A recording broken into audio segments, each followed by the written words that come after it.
नमस्कार दोस्तों, कैसे हो आप। कृष्णा क्लासेस 360 में आपका स्वागत है। तो आज आपके सामने फिर से हाजिर हम एक और नए चैप्टर के साथ। जो आज का चैप्टर रहने वाला है वो है हमारा समास। तो समास चैप्टर को अगर देखिए तो यहाँ से प्रत्येक एग्जाम में एक क्वेश्चन आता ही आता है। ये इतना इम्पोर्टेंट टॉपिक है कि ये लगा लो, इसके बिना हिंदी अधूरी है। तो चलिए स्टार्ट करते हैं। जो हमारा समास का टॉपिक है इसे हम स्टार्ट करते हैं आज, और इसे अच्छे प्रकार से बारीकी से देखें तो एक एक पॉइंट को डीपली जानेंगे हम। क्योंकि क्या है, आपका जो एग्ज़ाम है, जैसे मैंने आपको बताया, जो हमारा जो चैनल है ये ज़्यादातर है जो टीचिंग रिलेटेड एग्ज़ाम के लिए है। क्योंकि इसमें देखें जो ज़्यादातर है टीचर ही जुड़े हुए हैं, तो उन्हीं के लिए क्या है हमने चैनल बनाया है। और अब हम क्या है समास चैप्टर जो हमारा है इसे हम कवर करेंगे अच्छे प्रकार से और बारीकी से। देखो, ये नहीं है कि इसमें क्या है टीचर ही पढ़ें, ये सब के लिए। जो अगर देखें, भले कोई एसएससी की तैयारी कर रहा है, एचटेट की तैयारी कर रहा है, सीटेट है आपका, या कोई भी एग्जाम है टीचिंग रिलेटेड या नॉन टीचिंग रिलेटेड, जो भी आपका एग्जाम है सभी के लिए इंपॉर्टेंट क्लास है, कोई भी पढ़ सकता है वैसे। तो चलिए करते हैं स्टार्ट। जो हमारा आज का टॉपिक है वो समास वाला टॉपिक है। इसे हम अच्छे प्रकार से, जिस प्रकार हमने पहले वीडियो में टॉपिक देखे थे उसी प्रकार इसे भी आज जानेंगे। तो चलिए करते हैं स्टार्ट। पहले हम समास की परिभाषा जान लेते हैं, उसके बाद में क्या है एक एक करके समास को, प्रत्येक समास को हम इस प्रकार जानेंगे, आपको एक बार में ही याद हो जाएंगे। तो सबसे पहले देखिए इसकी डेफिनेशन। जो समास है क्या, देखो, समास का शाब्दिक अर्थ होता है छोटा रूप, मतलब लघु रूप। अतः जब दो या दो से अधिक शब्द अपने बीच की विभक्तियों का लोप कर जो छोटा रूप बनाते हैं उसे समास, सामासिक शब्द या समस्त पद कहते हैं। ये डेफिनेशन याद रखें, क्योंकि क्या है डेफिनेशन अब पूछने लगा एग्जाम में। जैसे रसोई के लिए घर, तो इसका मतलब क्या है रसोई घर, तो संक्षिप्त हो जाएगा हमारा रसोई घर। परंतु इसका वृहद रूप, बड़ा रूप क्या है, रसोई के लिए घर। इस प्रकार ये हो जाएगा रसोई के लिए घर का। तो इसका क्या है लोप हो चुका है जो के लिए उसका। तो अब देखेंगे नेक्स्ट हमारा है किसी समस्त पद या सामासिक पद को उसके विभिन्न विभिन्न पदों एवं विभक्ति सहित पृथक करने की प्रक्रिया को समास का विग्रह कहते हैं। जैसे हम अलग अलग करते थे, जैसे विद्यालय, विद्या के लिए आलय, तो हमने क्या है इसे अलग अलग कर दिया है, संक्षिप्त जो रूप है उसका उसे अब अलग अलग कर दिया है। माता पिता, माता और पिता, तो इस प्रकार क्या है हम समास की डेफिनेशन अच्छे प्रकार से देख चुके हैं। तो अब जानेंगे इसके कितने प्रकार होते हैं समास के। तो ये सबसे इंपॉर्टेंट है, इसके प्रकार जानेंगे, इसकी डेफिनेशन जानेंगे अच्छे प्रकार से सभी समासों की। तो सबसे पहले देखिए इसके प्रकार कितने होते हैं। तो इसके प्रकार हैं आपके 6। कौन कौन से, अव्ययभाव समास, तत्पुरुष समास, द्वंद्व समास, बहुव्रीहि समास और द्विगु समास और आपका कर्मधारय समास। तो इस प्रकार क्या है इसके 6 भेद होते हैं, इसके 6 भेद होते हैं। तो चलिए करते हैं स्टार्ट। जो सबसे पहले रहेगा हमारा अव्ययभाव समास। तो यहाँ से देखिए अव्ययभाव समास को कि पहला पद प्रधान होता है। जैसे मैंने आपको बताया अभी कि अव्ययभाव समास में पहला पद प्रधान होता है। और इसे सेकंड देखें, पहला पद या पूरा पद अव्यय होता है। इसमें देखिए जो पहला ही पद मिलेगा आपको वो आपको अव्यय मिलेगा। पहला पद या इसमें कहा कि दूसरा पद है, सॉरी, पहला पद या दूसरा पद आपको अव्यय मिलेगा, मतलब इसमें ज़्यादातर पहला ही पद आपको अव्यय मिलेगा। तो इसमें और देखिए जो तीसरा नंबर का जो इसकी छोटी छोटी डेफिनेशन है, ट्रिक्स है। यदि एक शब्द की पुनरावृत्ति हो और दोनों शब्द मिलकर अव्यय की तरह प्रयुक्त हो, वो भी क्या है अव्ययभाव समास होगा। देखो एग्जाम्पल जानेंगे इसके हम बिल्कुल अच्छे प्रकार से, क्योंकि क्या है यहाँ से रिपीटेशन भी होगी। जैसे रात रात। अब आगे जाने चौथा हमारा जो संस्कृत के उपसर्ग युक्त पद भी क्या है अव्ययभाव समास होते हैं। तो हमने क्या है अब इसकी डेफिनेशन जान ली। अब देखते हैं इसके एग्जाम्पल, और आपके एग्जाम्पल से ही समझ में आएगा। जैसे यथाशक्ति, तो यहाँ पर क्या है उपसर्ग लगा है, यथा है जो आपका उपसर्ग है शक्ति के अनुसार। यथाशीघ्र, तो यथा है जो आपका क्या है उपसर्ग है, तो यहाँ पर क्या है हमें हर जगह उपसर्ग मिलेगा। यथाशीघ्र, यथाक्रम, यथा विधि, यथा वर, तो वर के अनुसार। तो इस प्रकार क्या है प्रत्येक में आपको उपसर्ग दिख रहा होगा। उसके बाद देखेंगे जैसे यथेच्छा, इच्छा के अनुसार। प्रतिदिन, प्रत्येक दिन या दिन दिन। प्रत्येक, हर एक। प्रत्यक्ष, अक्षी के आगे। घर घर, मैंने आपको बताया ना कि रिपीटेशन मिलेगी अब। घर घर, प्रत्येक घर। हाथों हाथ, ये इस प्रकार क्या है हमें रिपीटेशन मिल रही है। तो ये वर्ड भी हमारे क्या है जिसमें दोनों शब्द जो समान होंगे, जैसे रातों रात या रात रात, बीचों बीच, साफ साफ, आमरण मतलब मरने तक, और क्या है आपका आसमुद्र। ये आपके ऐसे वर्ड हैं जो आपके ये जो एग्जाम्पल है ये एग्जाम्पल आपके कहाँ पर आते हैं एग्जाम में पूछे जाते हैं। एग्जाम्पल तो मैंने इतने लिए कि अगर आपको एग्जाम्पल से ही समझ में आ जाएगा। वैसे देखें तो जैसे भरपेट है, अनुकूल है, यथा जीवन है, यावत जीवन है, निर्विवाद है, दरअसल है, बाकायदा है, ये सभी शब्द आपके कैसे हैं, ये आपके आ जाएंगे अव्ययभाव समास में।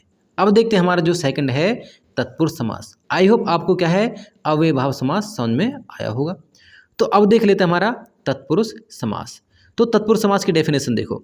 तत्पुरुष समास में दूसरा पद, इसमें देखें तो दूसरा पद प्रधान होता, अर्थात विभक्ति का लिंग वचन दूसरे पद के अनुसार होता है।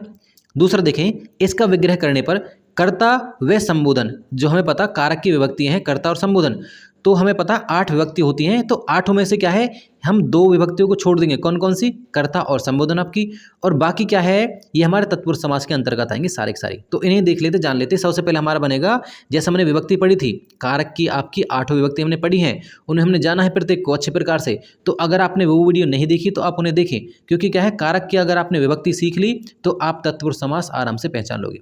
परंतु आप टेंशन ना लो, यहाँ भी आपको क्या हम उसी प्रकार डिटेल से बता देंगे। जैसे कर्म की, जैसे मैंने आपको बताया भी कि एक तो आप छोड़ दो कौन सा, कर्ता वाली विभक्ति, और एक आप छोड़ दो संबोधन। तो देखो कर्ता और आपका कौन सा है, संबोधन। ये छोड़कर क्या है, आप सभी के सभी जो 6 हैं, इसके 6 भेद हो जाते हैं। अब भेदों की बात करें, क्योंकि क्या है ये विभक्ति तो है सारी की सारी। कर्म को छोड़ दो, सॉरी कर्ता को छोड़ दो और आप संबोधन को छोड़ दो, तो 8 में से 2 माइनस कर दो, तो हमारे क्या 6 आपके बच जाएंगी विभक्तियां हैं। तो जो 6 विभक्तियां हैं वही इसके भेद हैं तत्पुरुष समास के, तो इन्हें जानेंगे। बड़ा सिंपल, अगर देखें मैंने आपको बताया भी कि अगर आपने विभक्ति वाला टॉपिक देखा हो तो आराम से आप इसे इजीली कर पाओगे। जैसे कृष्णार्पण, कृष्ण को अर्पण, क्योंकि क्या है इसमें को विभक्ति है, जो कर्म वाला है, जो हमारा पहला है कर्म विभक्ति है या कर्म तत्पुरुष समास है, वो किसे कैसे पहचानेंगे, इसमें क्या है को विभक्ति का लोप मिलेगा हमें। दूसरा देखें, नेत्र सुखद, नेत्र को सुखद, वन गमन, वन को गमन, जेब कतरा, जेब को कतरने वाला। तो इस प्रकार क्या है हम इजीली पहचान सकते हैं, इसमें क्या है को विभक्ति का लोप मिलेगा आपका कर्म तत्पुरुष समास में। दूसरा हमारा करण तत्पुरुष समास। करण तत्पुरुष समास में क्या है आपका से या के द्वारा, ये इन वर्डों का हमें लोप मिलेगा, ये हमें मिलेंगे नहीं। मतलब अगर इनका हम विग्रह करेंगे तब हमें क्या है ये हमारे सामने आएंगे, ये हमें तब पता चलेगा कि ये क्या है करण तत्पुरुष समास। जैसे आपका ईश्वर प्रदत्त, ईश्वर से प्रदत्त, हस्तलिखित, हाथ से लिखित। और एग्जाम्पल जानेंगे, देखो तुलसीकृत, तुलसी द्वारा रचित, दर्याद्र, दया से आद्र, रत्न जड़ित, रत्न से जड़ित। तो ये हो जाएंगे हमारे एग्जाम्पल इसके। अब देखेंगे हमारा संप्रदान तत्पुरुष समास, जो है के लिए, इसमें जो विभक्ति के लिए का लोप होगा। जैसे हवन सामग्री, हवन के लिए सामग्री, विद्यालय, विद्या के लिए आलय, गुरु दक्षिणा, गुरु के लिए दक्षिणा, बलि पशु, पशु के लिए बलि, या उल्टा कर लो पशु बलि या बलि पशु, तो वही हो जाएगा। उसके बाद देखेंगे जो हमारा है अपादान तत्पुरुष समास, इसमें क्या है हमारा से की विभक्ति मिलेगी, परंतु अपादान हम जानते हैं कि पृथक करने, अलग अलग कर, दो चीज़ों को अलग अलग करने में इसका यूज किया जाता है, जो अपादान है जो आपका कारक है। जैसे ऋण मुक्त, ऋण से मुक्त, क्योंकि क्या अलग होने की बात नहीं हो रही, पहले वो ऋण ग्रस्त था अब वो मुक्त हो चुका है, उससे अलग हो चुका है। पद च्युत, मतलब जो एक उसका जो पद था उससे क्या है उसे हटा देगा, पद च्युत। मार्ग भ्रष्ट, मार्ग से भ्रष्ट। धर्म विमुख, धर्म से विमुख। तो क्या है अलग अलग होने की बात हो रही है आपसे। तो इस प्रकार के हम आराम से पहचान ले सकते हैं किसको, आपका अपादान तत्पुरुष समास को।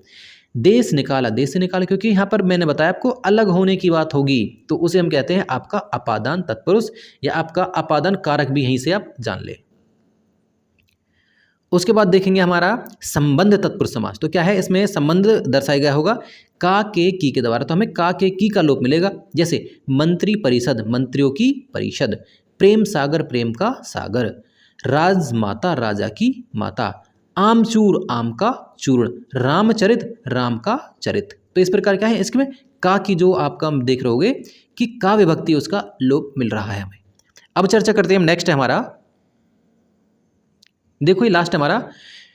इसके बाद देखिए अधिकरण तत्पुरुष समास, इसमें मैं, पे और पर, इन चीज़ों को भी लोप मिलेगा।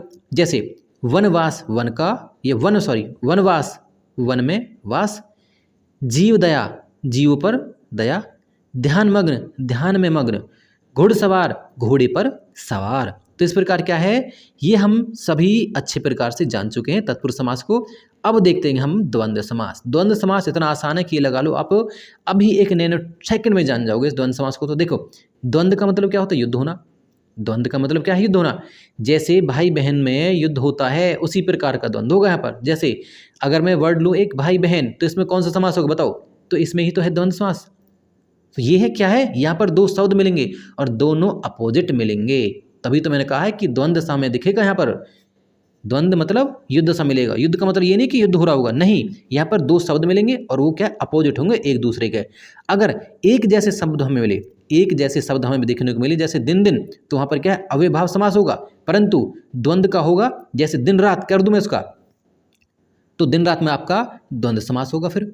तो ये बहुत अच्छी ट्रिक है। अब क्या है, डेफिनेशन पढ़ने की भी जरूरत नहीं है। इसमें क्या है, आपको किन चीज़ों का लोप मिलेगा, जैसे और का लोप और क्या है या का लोप आपको इसमें मिलेगा। देखें अब डेफिनेशन भी एक बार देख लो फिर भी। जैसे द्वंद्व समास में दोनों पद प्रधान होंगे भाई, क्योंकि क्या है दिन रात दोनों पद आपको देख रहे होंगे प्रधान है, दिन भी और रात भी दोनों पद प्रधान है। दोनों पद प्राय एक दूसरे के विलोम होते हैं, जैसे मैंने आपको बताया, सब कुछ बता चुका हूँ। अब देखेंगे से एग्जाम्पल देख लेते हैं, आपको आराम से समझ आ जाएगा इजिली। माता पिता, माता और पिता। दाल रोटी, देखो अपोजिट है दोनों, दाल और रोटी। सभी एग्जाम्पलों को हम देखेंगे। देखो, पाप पुण्य, अन्न जल, जलवायु, फल फूल, भला बुरा, सभी अपोजिट है। रुपया पैसा, अपना पराया, नील लोहित, और आपका धर्माधर्म, क्योंकि धर्म या अधर्म मैंने बताया ना आपको, या का लोप भी मिलेगा और का लोप भी मिलेगा। सुरासुर, मतलब सुरासुर आप देख रहे हो कि दोनों एक समान नहीं है, सुर और असुर है यहाँ पर। सुरासुर, सुर और असुर अपोजिट है। शीतोष्ण, शीत और उष्ण अपोजिट है दोनों। अब देख लेते हैं बहुव्रीहि समास हमारा। तो बहुव्रीहि समास भी हमारा इतना ईजी है, एक नैनो सेकंड में आप इसे जान लोगे। जैसे इसमें क्या है, दोनों पद प्रधान नहीं होंगे, और क्या है अगर हम इससे ऊपर वाला देखा तो दोनों पद प्रधान थे, परंतु क्या है बहुव्रीहि में दोनों पद प्रधान नहीं मिलेंगे, कोई तीसरा ही प्रधान होगा। ये होगा जैसे आपका मैंने एग्जाम्पल बताया था दशानन, तो 10 है आनंद जिसके, सिर हैं जिसके, तो कौन है, रावण है, तो तीसरे की तरफ इशारा हो रहा। ये इसकी सबसे अच्छी ट्रिक है। तो देखो बहुव्रीहि समास में कोई पद प्रधान नहीं होता है। दूसरा देखें, इसमें प्रयुक्त पदों के सामान्य अर्थ की अपेक्षा अन्य अर्थ की प्रधानता रहती है, जो मैंने अभी आपको बताया था। इसका विग्रह करने पर वाला है, जो, जिसका, जिसकी, जिसके, वह आदि आते हैं। तो आप लगा लेंगे, अगर इसके अंत में ये वर्ड मिले आपको, तो ये पहचान लेना कि क्या है, ये आपका बहुव्रीहि समास है। जैसे अब लेते हैं एग्जाम्पल। गजानन, गज का आनन है जिसका, कौन है, अर्थात गणेश। त्रिनेत्र, तीन है नेत्र जिसके, शिव। चतुर्भुज, चार हैं भुजाएं जिसकी, विष्णु। षडानन, दशानन, घनश्याम, घन के समान है श्याम जो, या घन जैसा श्याम है जो। पीतांबर, चंद्रचूड़, गिरिधर, मुरारी, आशुतोष, नील लोहित। ये सभी के सभी क्या है, इसमें बहुव्रीहि समास है इनमें। आगे देखेंगे, देखो वज्रपाणी, सुग्रीव, जैसे आपका सुंदर है ग्रीवा जिसकी। मधुसूदन, इन्हें आप एग्जाम्पलों को खुद ही पढ़ सकते हो, बिल्कुल क्या है इनका स्क्रीनशॉट ले लिया, नोटबुक बना ले, और अच्छे प्रकार से सभी के सभी बहुत ही ज़्यादा इंपॉर्टेंट है। यहीं से क्या है, इन एग्जाम्पलों से आते हैं आपके क्वेश्चन में बताऊं, क्योंकि वो एग्जाम्पल लिए मैंने जो हर बारी पूछे गए कहीं ना कहीं किसी न किसी एग्जाम में, तो वो है आपके एग्जाम्पल। ये कभी आप सोच रहे हो कि सर ने तो वैसे उठा लिए, ऐसे नहीं उठाए मैंने, ये हर एग्जाम में बहुत ज़्यादा बार पूछे गए। यही सुग्रीव तो ये लगा लो फेवरेट है इसका। मधुसूदन, ये भी इसका एक तरीके से कई बार आया है। नीलकंठ, ये तो ये लगा लो हजारों बार आया। मधुसूदन, नीलकंठ। अब एक और आपका अजानुबाहु, जो क्या है, जानू मतलब घुटनों तक बाहुएं हैं जिसकी, वह। तो ये है आपका कि तीसरी की तरफ इशारा कर रहा है, जैसे मैंने आपको कहा वह सब के में अंत में क्या वह मिल रहा है, जिसका या जिसकी, वह, ये शब्द हमें मिल रहे हैं। जैसे ना वाला है, तो हम इससे भी पहचान सकते हैं इसको।